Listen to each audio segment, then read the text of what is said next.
Selamat pagi Bapak Ibu dan saudara-saudaraku, salam sejahtera bagi kita sekalian. Apa kabar pagi ini? Harapan dan doa saya kita semua sudah bangun dengan sehat, selalu sukacita dan damai sejahtera dalam anugerah Tuhan kita Yesus Kristus. Senang sekali kita bersama bangun pagi ini. Sebelum kita jauh melangkah dalam beraktivitas di hari ini, mari bersama kita mendengarkan firman Tuhan. Semoga menjadi panduan bagi kita untuk berjalan. Biarlah rohnya yang akan membimbing kita. Pagi ini kita sudah sampai di Efesus pasal 6 ayat 10 sampai 13 demikian. Akhirnya hendaklah kamu kuat di dalam Tuhan, di dalam kekuatan kuasa-Nya. Kenakanlah seluruh perlengkapan senjata Allah, supaya kamu dapat bertahan melawan tipu muslihat iblis. Karena perjuangan kita bukanlah melawan darah dan daging, tetapi melawan pemerintah-pemerintah, melawan penguasa-penguasa, melawan penghulu-penghulu dunia yang gelap ini, melawan roh-roh jahat di udara. Sebab itu ambillah seluruh perlengkapan senjata Allah, supaya kamu dapat mengadakan perlawanan pada hari yang jahat itu dan tetap berdiri sesudah kamu menyelesaikan segala sesuatu. Pergunakan senjata Allah. Saudara-saudaraku, setelah Paulus mengingatkan apa yang harus dilakukan oleh anak-anak Tuhan sebagai milik Kristus dalam tanggung jawabnya sebagai anak, orang tua, pelayan dalam keluarga dan masyarakat, Paulus kini menutup dengan nasihat untuk menjadi orang Kristen yang kuat. Mengapa Paulus memberi nasihat supaya menjadi orang Kristen yang kuat?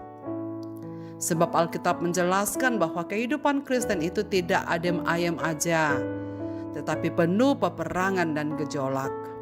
Setiap anak Tuhan pasti mengalami cobaan, dan cobaan itu dapat dilihat sebagai ujian dan peperangan rohani. Paulus menegaskan apa yang Tuhan Yesus perintahkan sesungguhnya kepada murid-muridnya, untuk selalu menyadari bahwa kita hidup rentan dengan berbagai cobaan dari iblis. Dalam teks ini Paulus menggunakan tipu muslihat iblis. Itulah sebabnya ia mengajar para murid untuk selalu berdoa, jauhkanlah kami dari pencobaan. Pada bagian lain Petrus mengingatkan kita bahwa lawanmu si iblis berjalan keliling seperti singa yang mengaum-ngaum dan mencari orang yang dapat ditelannya. Kedua bagian ini berbicara dan membuktikan bahwa orang Kristen tidak akan luput dari yang namanya pencobaan. Jadi orang Kristen sesungguhnya senantiasa berperang secara rohani, menghadapi tipu muslihat iblis yang terus bekerja, yang begitu kuat dan dahsyat, yang bekerja keras untuk menjatuhkan kita. Mulai dengan cara yang begitu halus, tapi pada akhirnya sangat berkuasa, cepat atau lambat, sasarannya akan pasti menjatuhkan kita. Karena itu janganlah lengah. Paulus mengingatkan supaya kita menjadi orang Kristen yang kuat. Lalu bagaimana caranya kita menjadi orang Kristen yang kuat? Dalam teks ini Paulus mengingatkan supaya selalu mengandalkan Tuhan. Kuat di dalam Tuhan, artinya kita selalu berada di dalam Tuhan. Setiap peristiwa yang dialami orang Kristen semuanya merupakan peperangan rohani. Peperangan kita adalah melawan penguasa angkasa. Karena itu Paulus mendorong orang Kristen untuk mengambil seluruh senjata Allah untuk mengadakan perlawanan yang tetap berdiri sampai pada akhirnya. Menggunakan seluruh perlengkapan senjata Allah agar kita kuat. Dan yang dimaksudkan Paulus di sini adalah satu ungkapan metafora yang menunjukkan seperangkat perlindungan yang disediakan oleh Allah bagi umat-umatnya. Senjata Allah melingkupi hidup dalam kebenaran, ketulusan, damai sejahtera Allah, iman, keselamatan, dan firman. Menjadi kuat bukan berarti kita tak pernah menjadi lemah. Namun dalam keadaan apapun kita dapat berdiri teguh dan tidak mudah goyah. Kekuatan hidup kita hanyalah di dalam Tuhan, sebab Dia adalah sumber hidup kita. Jangan menjadi lemah saat mengalami masalah, sebab segala perkara yang dapat kita tanggung di dalam Dia yang memberikan kita kekuatan. Saudara-saudara, memang untuk tetap menjadi kuat tidaklah mudah, sebab seringkali kita menghadapi banyak masalah. Kadang kita sadari dan kita tidak sadari. Oleh sebab itu kita perlu senantiasa merenungkan firman Tuhan dan melakukannya. Ujian atau masalah yang datang itu tidak pernah terduga sebelumnya. Jadi kewaspadaan kita adalah dengan cara selalu melekat pada sabda, pada firman. Membekali iman kita dengan firman Tuhan. Sebagaimana yang dikatakan Mazmur 1 ayat 2 dan 3. Bahwa mereka yang merenungkan firman Tuhan siang dan malam akan menjadi kuat. Bahkan akan tetap berbuah dalam kondisi sulit apapun juga. Untuk menjadi kuat tak ada yang dapat kita lakukan selain bergantung pada Tuhan melalui sabdanya. Perlindungan kita adalah di dalam sabda Allah. Dengan mengingat sabdanya dan menjadikannya petunjuk hidup, kita akan kuat melawan segala tipu muslihat iblis. Saudara-saudaraku, persoalannya adalah seberapa banyak waktu yang kita pakai untuk memperkuat iman kita. Berapa banyak waktu yang kita sediakan untuk bergaul dengan Tuhan setiap hari. Dan ingat, Yesus pernah mengingatkan kita, tinggallah di dalam firman-Ku dan firman Kristus tinggal di dalam hidup kita. Sebab di luar Kristus kita tak dapat berbuat apa-apa. Marilah kita berdoa. Tuhan, terima kasih banyak untuk firman-Mu pada pagi ini. Kami rindu untuk menjadi orang Kristen yang kuat melawan segala tipu muslihat iblis.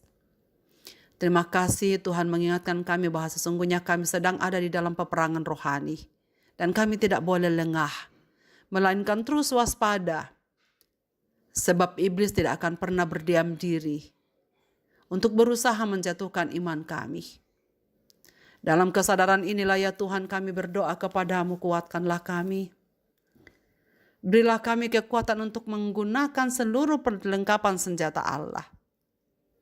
Agar kami dapat bertahan, agar kami dapat kuat menghadapi berbagai pencobaan dalam hidup ini. Ajarlah kami untuk selalu menyadari kami tidak seberapa kuat untuk melawan pencobaan. Dan kami hanya bisa melakukannya jikalau kami bersandar kepadamu.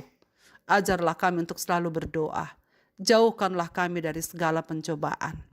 Sebagai wujud kewaspadaan kami, bahwa kami harus bergantung kepada Tuhan untuk melewati segala persoalan, segala cobaan, segala ujian, segala kesulitan yang terjadi dalam hidup ini. Terima kasih ya Tuhan untuk firman-Mu pada pagi ini. Ke dalam tangan kasih-Mu kami serahkan apapun yang sedang kami geluti. Saudara-saudara kami yang sedang dalam pergumulan sakit penyakit. Sembuhkanlah mereka Tuhan. Baik yang mereka berbaring di rumah-rumah sakit maupun mereka yang mengalami pemulihan di rumah. Mereka yang sedang bersedih karena kedukaan yang mereka alami. Hiburkanlah mereka ya Tuhan. Dalam rasa duka itu, biarlah mereka menengadah kepadamu. Saudara-saudara kami yang sedang bergumul dengan berbagai-bagai persoalan hidup. Kasihanilah mereka ya Tuhan. Hadirlah dalam tiap-tiap keadaan hidup mereka. Agar mereka senantiasa kuat oleh karena Tuhan yang memberikan kekuatan dan menopang.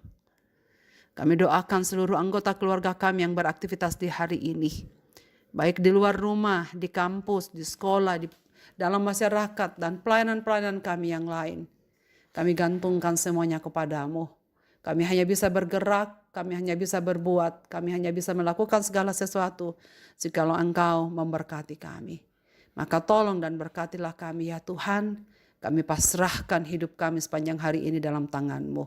Di dalam dan demi nama Yesus Kristus Tuhan kami berdoa dan berseru. Amin. Selamat beraktivitas Bapak, Ibu, dan saudara-saudaraku. Tuhan Yesus memberkati kita sekalian dengan firman ini.